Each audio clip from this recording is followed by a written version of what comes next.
My guest this morning is, of course, the great Eileen Farrell. Welcome to the show. Thank you very much, Alan. Miss Farrell, your vocal technique is one of the great wonders, I think, of the modern musical scene. What do you think are the most important factors in a singer's training? Well, in training, you mean for a student that is studying? A beginner. Well, of course, the most important thing is that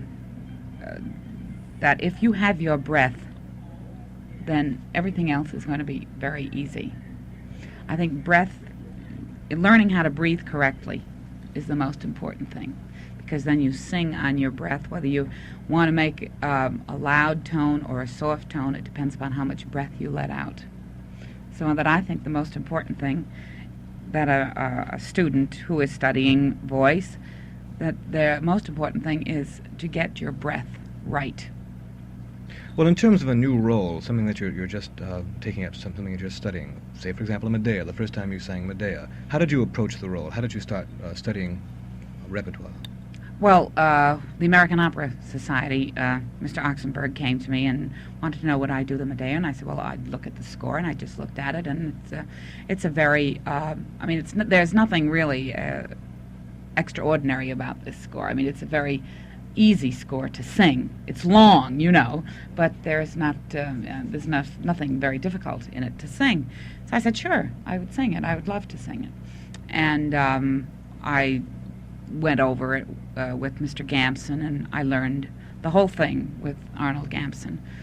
And it was just a role as far as I was concerned. I loved it. The music is very beautiful. And then all of a sudden, it was a big thing, and it started to snowball, and it got bigger and bigger, and the more I sang it, the more I got interested in this woman Medea, and it became a tremendous thing in my life and my career.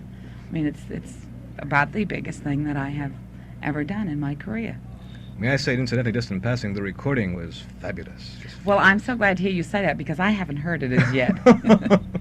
Unfortunately, it was sent home, and my children, up to this point, haven't given me 5 minutes peace for me to sit down and listen to this thing. I haven't heard this. How many children do you have? I have 2 children. I have Robbie, who is 11, and Kathleen, who is 5. I imagine they take up quite a bit of your time. They certainly do. Mm-hmm. Well, 2 questions about future possibilities. First of all, are there any other staged operas that you might be adding to your repertoire in the near future? Well, I think that I'm going to do for next year with San Francisco, I think I'm going to do Tristan and Isolde. Bravo. Thank you. I've been waiting to hear you say that for some time. Well, we did Medea there this year, and Mr. Adler had asked me would I be interested in doing the Tristan. And I do not want to be classed as a Wagnerian soprano. I don't want to be a Wagnerian soprano. I just want to be a soprano. And so I thought, well, Tristan is a very lyric, the Isolde is a very lyric role. So I thought, well, I'll try it anyway, see what happens. Miss Farrell, a lot of our listeners may not know the story of your career. If you could briefly give us a recap, a rundown of your career to date. How you started, where you came from. So well, I started. My mother was my first teacher. My mother was a vocal teacher, and both she and my father were in vaudeville years ago. My father started in vaudeville when he was 10 years old. So you see, it's no credit to me that I sing whatsoever. I don't know any better.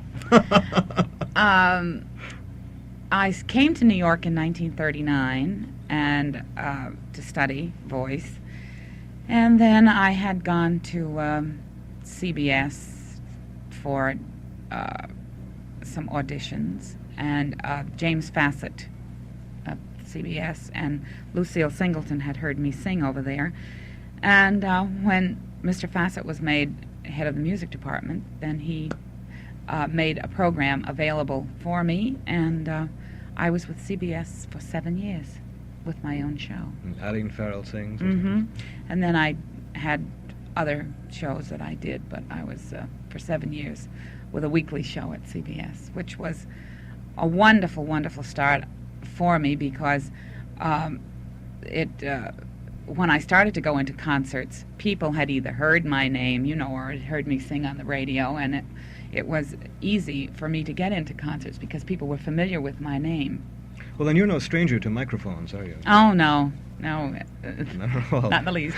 Well, do you find a different technique necessary for singing into a microphone? Oh, yes, absolutely. Because after all, you sing, say Jingle Bells. I mean, I've got real Christmas spirit. Say you sing Jingle Bells at a concert. You have a live audience, and you can put over this song, not only vocally, but with your personality. I mean, it's visual, whereas on the microphone, this is not visual. This is strictly, people are listening to you, and it's got to show through your voice. So this has to come through your voice. I see. And you put more into it when you actually are singing on the radio, I think, than you do when you're giving a concert. I may be wrong, but this is what I've done anyway. If you were given your choice now of any opera to sing in New York as your operatic debut, which would it be? Oh, I'd choose Medea if I were asked. If you were asked. If it was up to me, I'd do the asking. Well, I think that Medea is, I've done it so many times now, and it's such a tremendous role. I think it has a real warm spot in my heart. I really do. I would love to be able to do it. Miss Farrell, may I say many, many thanks for coming by this morning. I really appreciate it. I have enjoyed this tremendously. I really have. No more than I have, believe me. Thank you. Thank you I very hope much. we're seeing you soon again. I hope so, too. Thank you, Alan. Bye.